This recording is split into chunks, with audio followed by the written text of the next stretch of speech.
बृहस्पतिवार के व्रत की विधि। इस दिन बृहस्पति महाराज की पूजा होती है। इस दिन बृहस्पतिश्वर भगवान जी की पूजा होती है। दिन में एक समय भोजन करें, पीले वस्त्र धारण करें, पीले पुष्पों को धारण करें।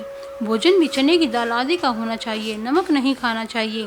पीले रंग का फूल, चने की दाल, पीले कपड़े और पीले चंदन से ही पूजा करनी चाहिए। पूजन के पश्चात कथा सुननी चाहिए। इस व्रत के करने से बृहस्पति महाराज प्रसन्न होते हैं, धन और विद्या का लाभ होता है। स्त्रियों के लिए यह व्रत अति आवश्यक है। इस व्रत में केले की पूजा होती है। बृहस्पतिवार की कथा। किसी गांव में एक साहूकार रहता था, जिसके घर में अन्न, वस्त्र और धन किसी प्रकार की कोई कमी न थी, परंतु उसकी स्त्री बहुत ही कृपण थी। किसी भिक्षार्थी को कुछ नहीं देती थी, सारे दिन घर के कामकाज में लगी रहती। एक समय एक साधु महात्मा बृहस्पतिवार के दिन उसके द्वार पर आए और भिक्षा की याचना की। स्त्री उस समय घर के आंगन को लीप रही थी, जिसके कारण साधु महाराज से कहने लगी, महाराज, इस समय तो मैं घर को लीप रही हूँ, आपको कुछ नहीं दे सकती, फिर किसी अवकाश के समय आना। साधु महात्मा खाली हाथ चले गए। कुछ दिन के पश्चात फिर वही साधु महाराज आए, उसी तरह भिक्षा मांगी। साहूकारनी उस समय लड़के को खिला रही थी, कहने लगी, महाराज, मैं क्या करूं, अवकाश नहीं है, इसलिए आपको भिक्षा नहीं दे सकती।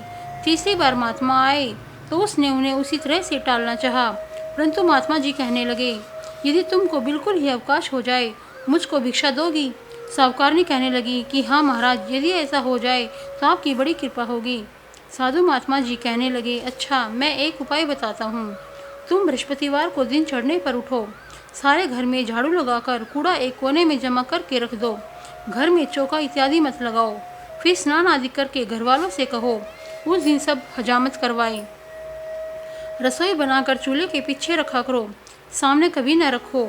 सायंकाल को अंधेरा होने के बाद दीपक जलाया करो और बृहस्पतिवार को पीले वस्त्र मत धारण करो, न ही पीले रंग की चीज़ों का भोजन करो। यदि ऐसा करोगी तो तुमको घर का कोई काम नहीं करना पड़ेगा। साहूकारी ने ऐसा ही किया।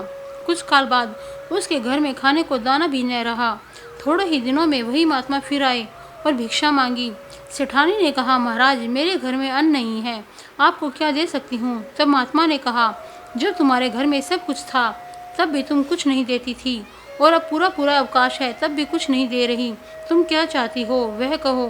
तब सेठानी ने हाथ जोड़कर प्रार्थना की, महाराज, अब कोई ऐसा उपाय बताओ कि मेरे पहले जैसा धन धान्य हो जाए। अब मैं प्रतिज्ञा करती हूँ, अवश्य ही आप जैसा कहेंगे वैसा ही करूँगी।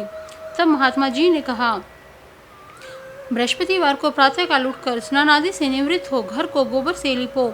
घर के पुरुष हजामत ने बनवाए भूखों को अन्न जल देती रहा करो। ठीक सायंकाल दीपक जलाओ। यदि ऐसा करोगी तो तुम्हारी सभी मनोकामनाएं भगवान बृहस्पति देव की कृपा से पूरी होंगी। सेठानी ने ऐसा ही किया और उसके घर में धन धान्य वैसा ही हो गया जैसा कि पहले था। यदि आपको मेरी कहानी पसंद आई हो तो मेरे चैनल को सब्सक्राइब कीजिए, और यदि आप अपनी पसंद की कोई भी कहानी मुझसे सुनना चाहते हैं तो कमेंट में लिखें।